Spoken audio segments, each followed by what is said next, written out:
Hello दोस्तों, स्वागत है आप सभी लोगों का एक बार फिर से आपके अपने चैनल RGN मैथ सॉल्यूशन में। दोस्तों, आज की वीडियो में हम पढ़ेंगे परसेंटेज। क्या पढ़ेंगे? परसेंटेज के कुछ मुख्य सवाल पढ़ेंगे। स्पेशल सवाल आपसे परसेंटेज के हम बताएंगे। ठीक है, परसेंटेज के हम स्पेशल सवाल के बारे में बताएंगे, जो कि दोस्तों अपकमिंग एग्ज़ाम जो है, जैसे कि आपका एयरफोर्स हो गया, जिन जिन लोगों का एयरफोर्स का एग्ज़ाम है 12 से 18 के बीच में, वो ज़रूर इस सेशन को ज़रूर अटेंड करिएगा। और उसके बाद जो लोग NTPC का फॉर्म दे रहे हैं, जिन्होंने NTPC जो फेज 7 है, वो भी इस वीडियो को ज़रूर देखेंगे। दोस्तों, बिना किसी देरी के आइए चलते हैं अपने पहले नंबर सवाल की तरफ। ये रहा दोस्तों आपके सामने आज का पहला नंबर सवाल। दोस्तों, इस सवाल को लगभग हमारे साथ सभी लोग कर ले जाएंगे, लेकिन बात ये मायने रखती है कि कौन कितने समय में इसको कर रहा है। तो दोस्तों आइए जानते हैं इसको हम कैसे करेंगे। दोस्तों होगा क्या, हम सभी लोग जानते हैं x का 45%, उसके बाद बराबर किसके दिया है, y का 22.5%। अब दोस्तों हमें पता है x। ठीक है दोस्तों, बात मायने ये रखती है कि इसको कौन कितने समय में करेगा। दोस्तों हमें यहाँ पर क्या दे देगा, x बराबर x का 45% बराबर y का 22.5%। अब दोस्तों हमें पता है जो 22.5% होता क्या है, 22.5% क्या होता है, 45/2 होता है। तो दोस्तों हम इसको क्या लिख सकते हैं, x का 45%, यहाँ पर हम 100 नहीं लिखेंगे, ठीक है। y का, इसको हम क्या लिख सकते हैं, 45/2% लिख सकते हैं कि नहीं। तो यहाँ से परसेंटेज और परसेंटेज से परसेंटेज का कट गया और 45 से 45 कट गया, कितना बचा, x बराबर y/2। तो दोस्तों इसका रेशियो क्या हो जाएगा, अगर रेशियो में लिखेंगे तो x की वैल्यू कितनी आ जाएगी 1 और y की वैल्यू कितनी आ जाएगी 2। तो x की वैल्यू 1, y की वैल्यू 2। लेकिन हमें पूछ क्या रहा है, हमें a का मान बताना है। अब a का मान कैसे, एक समीकरण ये देखिए दे दिया गया यहाँ पर, y का 30% बराबर x का 4/3% का a%। तो दोस्तों यहाँ पर क्या करना है, एक y का 30% तो हमने लिख लिया, बराबर x का कितना दिया है, इसको हम सिंप्लीफाई करके क्या लिख लेंगे, 30%, 7 चौक 28 जो 30/7 इंटू का लिखा है तो का लिख लेंगे कितना, a%। ठीक, अब देखिए यहाँ का 30% यहाँ के 30% से कट जाएगा। ठीक, अब x की वैल्यू कितनी, सॉरी y की वैल्यू कितनी है 2, बराबर एक की वैल्यू कितनी है 1 का a%, कितना बचेगा, इंटू 1 बाई यहाँ पर 1/7 बचेगा, का a/100। ठीक, a% मतलब a/100, तो कितना हो जाएगा, 7 दूनी 14, इधर 700 जाएगा ना, 700 इधर से गुणा होगा तो a बराबर कितना आ जाएगा 1400। उम्मीद है दोस्तों आपको ये सवाल समझ में आया होगा। चलते हैं दोस्तों अपने अगले सवाल की तरफ। ये रहा दोस्तों आप लोगों के सामने आज का अगला नंबर सवाल। इसमें क्या कह रहा है, किसी संख्या के 65% में से 65 घटाने पर। ठीक है, तो दोस्तों आइए जानते हैं इसको कैसे करेंगे। तो होगा क्या, किसी संख्या के 65%, तो हमने मान लिया संख्या x का 65%। अब दोस्तों आपको पता होगा 65, देखिए 5% क्या होता है, 5% क्या होता है 1/20। तो 65% कितना गुना, ये इसका 13 गुना है ना, तो ये भी कितना हो जाएगा 13/20। उम्मीद है ये समझ में आया होगा। तो इसको क्या लिख सकते हैं, 65% को 13/20। अब इसमें से अगर हमने 65 घटा दिया, ठीक, तो क्या आना चाहिए, 39 आना चाहिए। ठीक, अब देखिए ये किधर जाएगा, इधर जाएगा। ठीक है, तो कितना हो जाएगा, ये तो 13x हो जाएगा, यहाँ पर कितना 13x/20, और ये कितना हो जाएगा 9 5 14 और 7 4 11। ठीक, कितना हो जाएगा 114। ठीक, अब क्या हो जाएगा, इसको अगर हम 13 से काट दें तो 13 कितना जाएगा, सॉरी यहाँ पर 0 आएगा, 13 8 104, क्योंकि 7 4 सॉरी 7 और 3 कितना होता है 10 होता है। ठीक, तो कितना हो जाएगा 13 8 104, तो x की वैल्यू कितनी आ जाएगी 160। 20 से इधर मल्टीप्लाई कर देंगे तो x की वैल्यू दोस्तों कितनी आ जाएगी 120। उम्मीद है दोस्तों आपको ये भी सवाल समझ में आया होगा। चलते हैं अपने अगले नंबर सवाल की तरफ। ये रहा दोस्तों आपके सामने आज का अगला नंबर सवाल। तो दोस्तों इसमें क्या कह रहा है, 3 संख्याएं दे दी गई हैं। ठीक, 3 संख्याएं जो हैं, चौथी संख्या का क्रमशः 120%, 125% और 140% है। तो ज्ञात करना है कि तीसरी संख्या दूसरी से कितना अधिक है।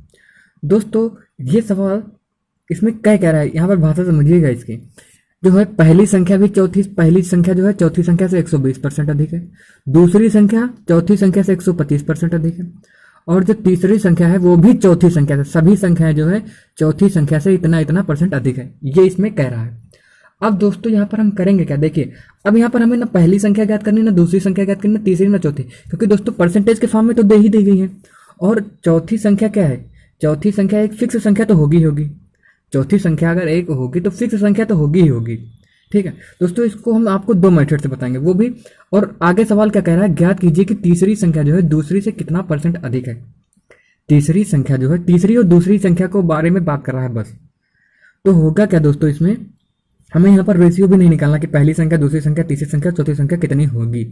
दोस्तों बस हमें ये करना है कि चौथी संख्या दोस्तों जो होगी एक कोई तो संख्या होगी, जैसे मान लीजिए कोई संख्या, कोई भी संख्या है, तो मान लीजिए x है, मान लीजिए बाई चांस x मान लेते हैं।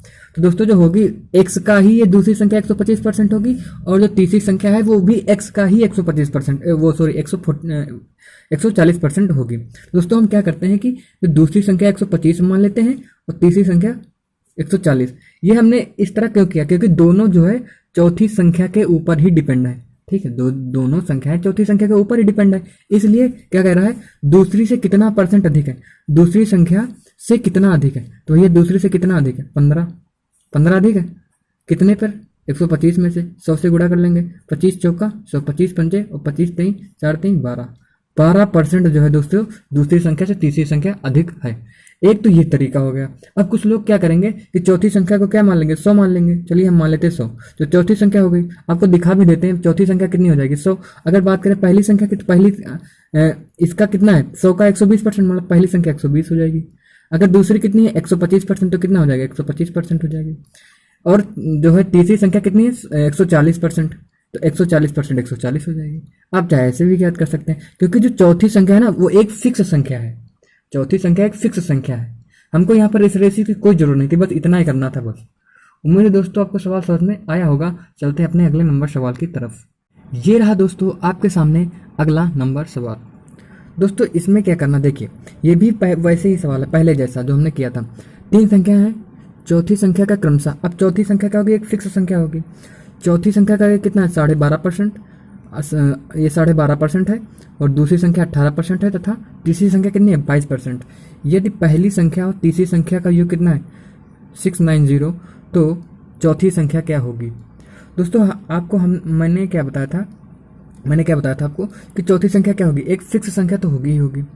और ये क्या है, अगर हमने चौथी संख्या को 100 मान लिया, 100% मान लिया, चौथी संख्या को क्या मान लिया 100 ही मान लिया, तो ये कितनी होगी 12%। पहली संख्या कितना हो जाएगी 12%, और ये कितना हो जाएगी, और तीसरी संख्या देखिए पहली संख्या कितना हो जाएगी 12%, ठीक, दूसरी संख्या 18% और तीसरी संख्या 22%। अगर कब, जब चौथी संख्या 100% है तो ठीक होगा क्या, पहली और तीसरी संख्या का योग, पहली और तीसरी का योग कितना हो जाएगा 34% की वैल्यू किसके बराबर है 690 के।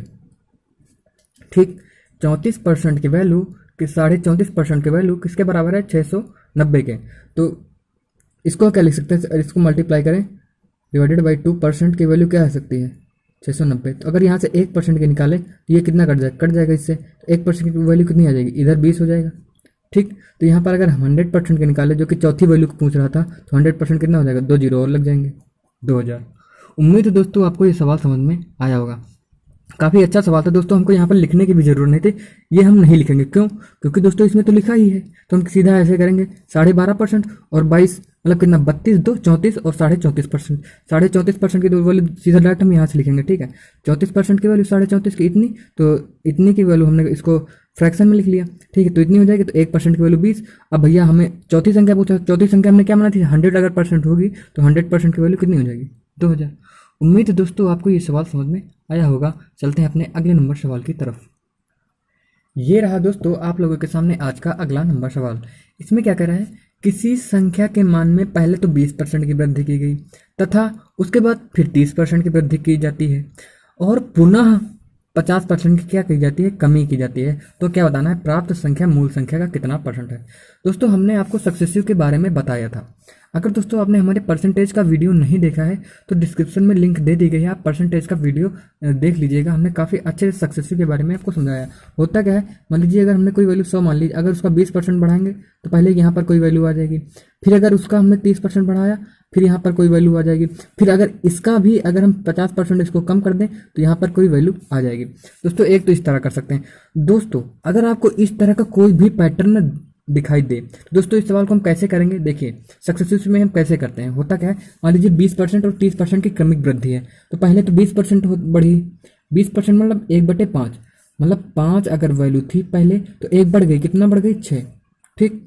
उसके बाद कितना बढ़ रहा है 30%, अगर 30% बढ़ रहा है, 30% की फ्रैक्शन क्या होती है 3/10, मतलब 10 से कितनी हो रही, 3 बढ़ रही है, कितनी 13। उसके बाद क्या कह रहा है 50% की कमी हो जाती है, मतलब अगर पहले वैल्यू 2 थी तो 1 की कमी हो जाती है, तो कितनी बची 1। बस क्या करते हैं इन सभी का गुणा कर लेते हैं, इन सभी का गुणा कर लेते हैं। उसके बाद जो कटता है वो काट देते हैं, 2 3 4 ये कट रहा है और कुछ कट रहा है, कुछ नहीं कट रहा है, तो यहाँ पर कितना हो जाएगा 10 बचे 50 और 13 3 39, इतना बचेगा। 10 बचे 50 हो गया, 13 3 39 हो गया।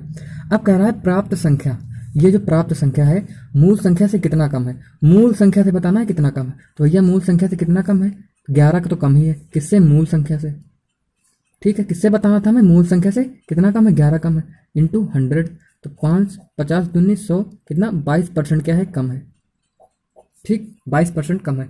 दोस्तों इस तरह के सवालों में अगर आपको इस तरह का कोई भी पैटर्न दिखाई दे आप इस तरह कर लीजिएगा, ठीक।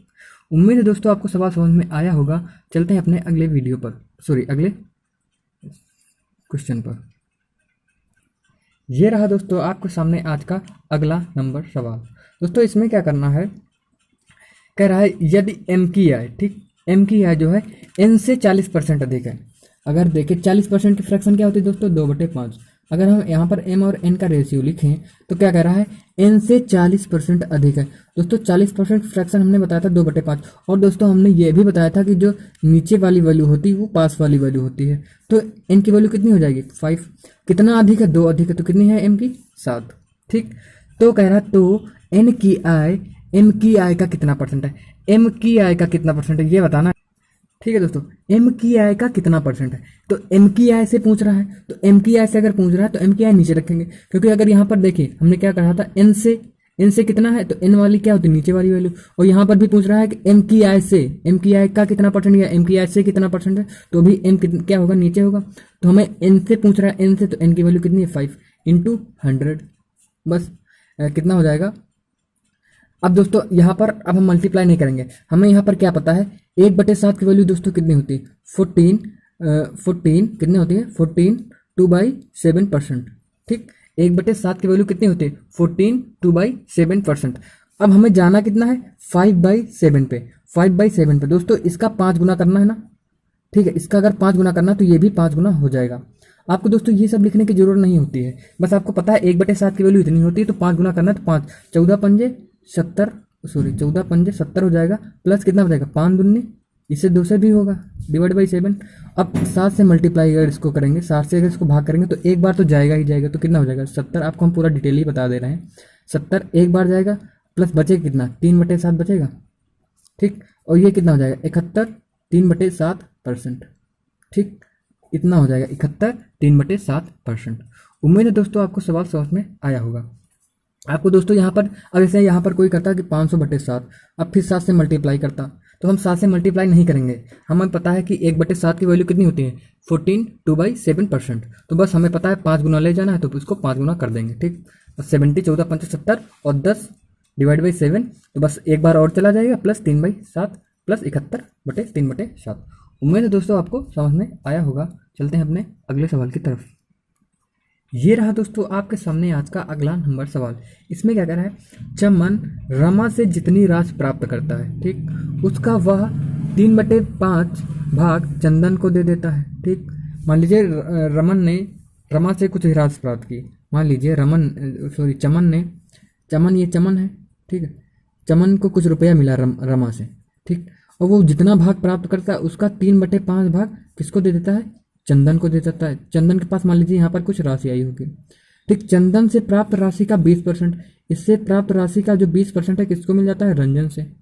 अब जो हिस्सा जो अपने हिस्से का, अब रंजन भी क्या करता है, अपने हिस्से से 2/3 भाग क्या करता है, शशि को दे देता है। अब क्या करता है, शशि को दे देता है, तो शशि के पास कुल इतना रुपया हो जाता है। दोस्तों यहाँ पर आपको बताने का हमारा जो मकसद था ये था कि ये क्या होगा, सक्सेसिव होगा। यहाँ पर भी क्या होगा, सक्सेसिव होगा। ठीक, क्योंकि पैटर्न क्या है, जैसा पहले पैटर्न था, क्योंकि एक सवाल हम भी ऐसा कर चुके हैं, वैसा ही ये भी पैटर्न है। मतलब यहाँ पर भी क्या कह रहा है, सक्सेसिव की बात ही कर रहा है। तो बस क्या करेंगे, मान लीजिए क्या हुआ कि रमा से जितनी राशि प्राप्त करता है, मान लीजिए रमा से वो 5 रुपया प्राप्त करता है। ठीक, 5 उसका 3/5 भाग, नीचे वाली वैल्यू हम मान लेंगे। क्यों, क्योंकि यार जब मान लीजिए 5 मान लिया, 5 का मल्टीपल मानेंगे तो 5 ही क्यों ना मान ले, तो 5 इसलिए मानेंगे क्योंकि संख्या जो है इससे कट जाए, 5 से 5 कट जाएगा तो कितना बचेगा, 3, इसलिए हम 5 मानते हैं। ठीक, हमने मान लिया रमन जो है, रमन के पास 5 रुपया था। ठीक, ये रमा ने जो है 5 रुपया चमन को दिया। अब कह रहा है उसका वह 5/3 भाग चंदन को दे देता है। अगर 3/5 भाग चंदन को देता है, मतलब उसके पास 5 रुपया था, उसका 3/5 कितना होगा, 3, किसको दे दिया, चंदन को दे दिया। ठीक, उसके बाद क्या कह रहा है, चंदन प्राप्त राशि का 20%। अब 20% कितना होता है, 1/5। 20% कितना होता है, 1/5। ठीक, ठीक, अगर 1/5 है, मतलब चंदन प्राप्त राशि का 20%, 20% मतलब 1/5 किसको दे दिया, रंजन को दे दिया। अगर उसके पास 5 रुपया था तो 1 रुपया किसको दे दिया, रंजन को दे दिया। उसके बाद क्या कह रहा है, जो अपने हिस्से का 2/3, 2/3 मतलब 2/3, अगर उसके पास 3 रुपया था तो उसने क्या किया, 2 रुपया किसको दे दिया, शशि को दे दिया। अब यदि शशि के पास कुल 200 रुपया प्राप्त किया तो चमन ने रमा से कितना प्राप्त किया। देखिए अब क्या करेंगे, हमने बताया था जितना कटे उतना काट लेते हैं। ठीक, उसके बाद इसका गुणा इससे, तो 50 25, इधर कितना बचा, 2। दोस्तों अगर जो यहाँ पर रेशियो निकल के आता है वो पहली संख्या और आखिरी संख्या का आता है, आप ये ध्यान रखिएगा, जो यहाँ पर रेशियो निकल के आता है वो पहली संख्या और आखिरी संख्या। अब आखिरी क्या था, शशि से कुल प्राप्त राशि, तो 2 की वैल्यू किसके बराबर हो गई, 200 के, कितना गुना गया, 100 से, 100 गुना। तो क्या कह रहा है, चमन ने रमा से कितना प्राप्त किया, तो भैया यही तो हमने ज्ञात किया था कि चमन ने रमन से 25 प्राप्त किया होगा, तो लेकिन 25 की वैल्यू कितना, 100 गुना, 2500 प्राप्त किया है। जो है चमन ने रमा से 2500 रुपया प्राप्त किया है। इसका भी हम 100 गुना कर देंगे, थोड़ा ऊपर कर देते हैं, आपको दिखाई नहीं दे रहा होगा। ठीक, कितना प्राप्त किया है, 2500 रुपया प्राप्त किया है। उम्मीद है दोस्तों आपको सवाल ये जो है समझ में आया होगा। चलते अपने अगले नंबर सवाल की तरफ। तो दोस्तों ये रहा आपके सामने आज का अगला नंबर सवाल। इसमें क्या कर रहा है, वनस्पति घी के मूल्य में 25% की वृद्धि होने से मालती को इसकी खपत में कितना % कमी कर देना चाहिए, जबकि वह इस पर खर्च मात्र 10% से करती है। दोस्तों मैंने परसेंटेज में बताया था, अगर आपने वीडियो नहीं देखा परसेंटेज का तो आप डिस्क्रिप्शन में जाके लिंक दे दी गई है और परसेंटेज की वीडियो जरूर देखिएगा। दोस्तों इस तरह के सवालों में क्या करना है, देखिए होता क्या है, जो प्राइस का रेशियो होता है, प्राइस इंटू कंजम्पशन। ठीक है, price into consumption is equal to क्या होता है, टोटल एक्सपेंडिचर के, यही तो होता है। मतलब जो मूल्य होता है, मूल्य गुणे खपत बराबर कितना होता है, कुल खर्च के, यही तो होता है, कुल खर्च के। दोस्तों हम इसमें ज़्यादा नहीं बता रहे हैं, बस आपको इतना अगर इस तरह का आपको कोई फार्मूला दिख जाए तो हम करते क्या है, मान लीजिए मूल्य, अगर हम बात करें प्राइस की, प्राइस में क्या हो रहा है, 25% की वृद्धि, 25% मतलब 4 से कितना हो रहा है, 5। ठीक, अब खपत में तो हमें पता नहीं खपत में कितना % कम करना चाहिए, तो हमने मान लिया x से y हमने कम कर दिया। तो उसके बाद क्या कह रहा है, टोटल खर्च, जो टोटल एक्सपेंडिचर है वो 10% से बढ़ा देती है, मतलब कितना कर देती है, 10 से 11 कर देती है। ठीक, 10 से कितना कर देती है, 11 कर देती है। तो दोस्तों होगा क्या, देखिए 2 पंजी 10, होता क्या है, हम इधर और इधर का काट लेते हैं, क्योंकि होता क्या है, price into consumption is equal to किसके होता है, टोटल एक्सपेंडिचर इसी के होता है बराबर। ठीक है दोस्तों, यहाँ पर क्या हो जाएगा, इसका गुणा इससे बराबर किसके आ जाएगा, इसको हम काट लेंगे। ठीक है, 2 से काटेंगे 2 तो पंजी 10। ठीक, उसके बाद ये तिरछा गुणा इससे होता है, ये तिरछा गुणा होता है। ठीक, तो कितना करेंगे, ये इधर हो जाएगा 25 और 11 दूना 22, तो ये y की वैल्यू हो जाएगी और ये x की वैल्यू हो जाएगी। ठीक, कह रहा है कितना कम कर रहा है, तो भैया 25 पहले था, अब कितना हो गया 22, तो कितना कम हो रहा है, 3 का, कितने पे, 25 पे गुणे 4 कर लेंगे, 25 चौका 100, 4 3 12%। कितनी कमी करना चाहिए, 12% की कमी करनी चाहिए। उम्मीद है दोस्तों आपको सवाल समझ में आया होगा। चलते हैं अपने अगले नंबर सवाल की तरफ। ये रहा दोस्तों आपके सामने आज का अगला नंबर सवाल। इसमें क्या कह रहा है, किसी त्रिभुज की ऊंचाई दे दी गई। ठीक, देखिए होता क्या है दोस्तों, फार्मूला इसमें भी बनेगा। त्रिभुज का क्षेत्रफल बराबर क्या होता है, 1/2 आधार गुणे ऊंचाई, यही तो होता है। ठीक, अब क्या कह रहा है, अगर क्षेत्रफल पूर्ववत रहे, मतलब क्षेत्रफल अगर समान रहे, क्षेत्रफल कांस्टेंट रहे, मतलब अगर क्षेत्रफल कांस्टेंट रहता है तो जो आधार और ऊंचाई का जो रेशियो होता है, अगर क्षेत्रफल को 1 मान लें तो 1/2 इंटू आधार, और अगर ऊंचाई की बात करें, अगर इधर ऊंचाई है तो इधर ऊंचाई आ जाएगी, बटे में आ जाएगी ना, तो हम लिख सकते हैं आधार किसके बराबर हो जाएगा, 1 ऊंचाई के। दोस्तों यहाँ पर जो फिक्स वैल्यू होती है, जैसे 1/2, जो फिक्स वैल्यू जैसे 1/2 हो गया, यहाँ पर अगर पाई भी होता तब भी उससे कोई फर्क नहीं पड़ता, क्योंकि अगर रेशियो की बात करते हैं तो 1/2 और 1/2 कट जाएगा। ठीक है, तो यहाँ पर अगर बात करें तो जो रेशियो होगा ऊंचाई और आधार का अपोजिट होगा। ठीक, ये बात आप ध्यान रखिएगा। अगर कब, जब क्षेत्रफल पूर्ववत, मतलब जैसे जब जो क्षेत्रफल है वो पहले जैसा रहे या फिर समान रहे या कांस्टेंट रहे। तो देखिए यहाँ पर क्या करेंगे, ऊंचाई तो हमें दे दी गई है। ठीक, अब आधार को हम आधार मतलब बेस को कितने से बढ़ा रहे हैं, 20% से। भैया अगर 20% से बढ़ा रहे हैं मतलब 5 से कितना कर रहे हैं, 6 कर रहे हैं। अगर क्षेत्रफल समान है तो जो हाइट का रेशियो होगा बेस के रेशियो का अपोजिट हो जाएगा, मतलब 6 से कितना हो जाएगा, 5। ठीक, 6 से कितना हो जाएगा, 5 हो जाएगा। तो भैया कह रहा है किसी त्रिभुज की ऊंचाई अगर 6 मीटर है, अगर हमने मान लिया पहले 6 मीटर थी तो कितना घटाना पड़ेगा ताकि खर्च जो उसका क्षेत्रफल है पूर्ववत रहे। तो अगर पहले 6 थी तो 6 की वैल्यू कितनी हो जाएगी, 6 1 गुना गया, तो कितना हम घटा रहे हैं भैया, 1 घटा रहे हैं, और 1 की वैल्यू 1 ही है, तो मतलब कितना मीटर हो जाएगा, 1 मीटर अगर हम घटा दें तो जो उसका क्षेत्रफल है पहले जैसा हो जाएगा। बस दोस्तों आपको इसमें इतना करना था। अगर पूछता कि बाद वाली हाइट क्या हो जाएगी, तो बाद वाली भी हाइट कितनी हो जाएगी, 5 मीटर। शुरू में कितनी थी, 6 मीटर, हम कितना घटा रहे हैं, 1 मीटर। ठीक, उम्मीद है आपको सवाल समझ में आया होगा। चलते हैं अपने अगले नंबर सवाल की तरफ। ये रहा दोस्तों आपके सामने आज का अगला नंबर सवाल। इसमें क्या कह रहा है दोस्तों, यदि किसी भिन्न के हर को, यहाँ पर क्या होगा, के हर को 12.5% से घटा दिया जाए। ठीक दोस्तों, 12.5% की फ्रैक्शन क्या होती है, 12.5% की फ्रैक्शन क्या होती है, 1/8, ये तो होती है। 12.5% की फ्रैक्शन क्या होती है, 1/8। अब उसके बाद क्या कह रहा है, कितने से घटाए, मतलब अगर हर 8 है, अगर हमने मान लिया हर कितना है, 8 है, 1 घटा रहे हैं, हर को कितना कर रहे हैं, 7। ठीक, उसके बाद अंश की बात करें तो अंश को हमने 8 सही 1/3% से क्या कर रहे हैं, बढ़ा रहे हैं। अगर 8 सही 1/3% की फ्रैक्शन की बात करें तो 1/12। अगर अंश जो है हम 12 से कितना कर रहे हैं, 1 बढ़ा रहे हैं, मतलब 12 से कितना कर रहे हैं, 13। अगर हम बात करें पहले हमारा अंश और हर कितना था, पहले हमारा अंश कितना था, 12/8। अब कितना हो रहा है, अंश बटे हर होता ना, अंश बटे हर, अब इतना हो रहा है। लेकिन एक्चुअल में क्या कर रहा है, अगर बढ़ा दिया जाए तो भिन्न इतनी हो जाती है, मतलब 13/7 की वैल्यू कितनी है, 52/63। तो 1 की वैल्यू कितनी हो जाएगी यहाँ पर, 52/63 गुणे 7/63, 13 के। ठीक, 13 चौको 52, 7 नवैया 63, तो कितना हो जाएगा, 1 की वैल्यू 4/9। अगर 1 की वैल्यू 4/9 है तो यहाँ पर क्या पूछ रहा है, भिन्न क्या है, तो भैया 12/8 की वैल्यू कितनी हो जाएगी, 4/9 की। ठीक, इसको 3 से काट ले, 3 चौका 12, 3 तिरक्का 9, 4 दूनी 8, 2 से काटेंगे 2, तो हमारी भिन्न क्या आ जाएगी, 2 ऊपर बच्चा नीचे 3, मतलब हमारी भिन्न क्या थी, 2/3 थी। अगर हम 2/3 थी, बस यही क्या हो जाएगा हमारा आंसर। उम्मीद है दोस्तों आपको सवाल समझ में आया होगा। इस तरह के सवालों में दोस्तों एक्स मानने की कोई ज़रूरत ही नहीं है। ठीक, यहाँ पर ना हम एक्स मानेंगे ना कुछ मानेंगे, एक्स मानेंगे तो आपको काफ़ी जल्दी प्रोसेस हो जाएगा। दोस्तों आज के सवाल तो हो गए हैं। दोस्तों अगर आपको सेशन अच्छा लगा हो तो हमारे चैनल को ज़रूर से ज़रूर लाइक, सब्सक्राइब और शेयर ज़रूर करेंगे। और हमारे द्वारा अगर दोस्तों मेथड समझ में आए हैं या फिर मेथड समझ में नहीं आए हैं तो आप कमेंट बॉक्स में ज़रूर बताएंगे हमें।